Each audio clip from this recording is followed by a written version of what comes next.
So hello and welcome guys to my YouTube channel. So আজকে আমি বলবো যে এসএসসি জিডি যে পরীক্ষাটা আছে সেখানে এই হিন্দির আর ইংলিশ এর কারণে আমরা যারা বাংলা এবং অন্যান্য রাজ্যের লোকেরা তারা কিভাবে পিছিয়ে পড়ছে। তো এই যে এই পরীক্ষাটা হয় সেখানে সব পেপারগুলোই ঠিক আছে। সেকশন এ, সেকশন বি, সেকশন সি এবং সেকশন ডি। ডিতে যেটা আছে সেটা নিয়ে আমার জাস্ট একটা প্রবলেম। একটা না, এটা প্রচুর একটা বড় প্রবলেম। তো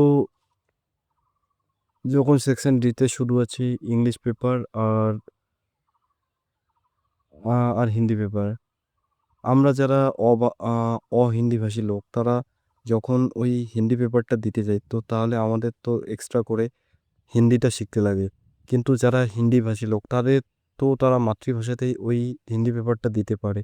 তাদের কোনো অসুবিধাই হয় না যে নতুন করে একটা ল্যাঙ্গুয়েজ শিখবো। কিন্তু আমাদের নতুন করে একটা ল্যাঙ্গুয়েজ শিখতে হচ্ছে যে মানে ওরা দুটো ল্যাঙ্গুয়েজ শিখলে হয়ে গেল, জাস্ট ইংলিশ হিন্দি বা ওদের একটা ল্যাঙ্গুয়েজ শিখলে হয়ে গেল। কিন্তু আমাদের জোর করে তিনটে ল্যাঙ্গুয়েজ শেখানো হচ্ছে। জাস্ট আমরা বাংলাতে ওই পেপারটা দিতে পারবো না, ইংলিশ না হলে হিন্দি করতেই হবে।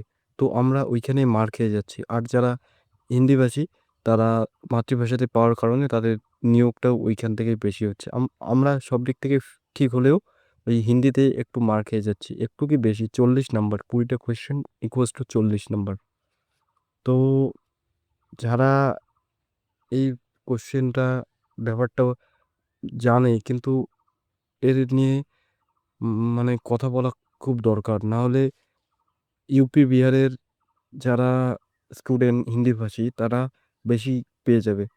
তারা তাদেরকে যদি বলা হয় যে বাংলা বা অন্য তামিল তেলেগু এই ভাষাগুলো শিখতে, তো তারা বলবে আমরা কেন শিখবো, আমাদের কোনো দরকার নেই।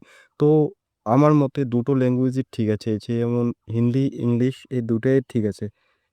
না না মানে নিজের একটা ল্যাঙ্গুয়েজ আর ইংলিশ শিখে রাখা এই দুইটাই ঠিক আছে। অপর আলাদা ল্যাঙ্গুয়েজ শিখে খালি টাইম নষ্ট এবং মাথায় অনেক টেনশন।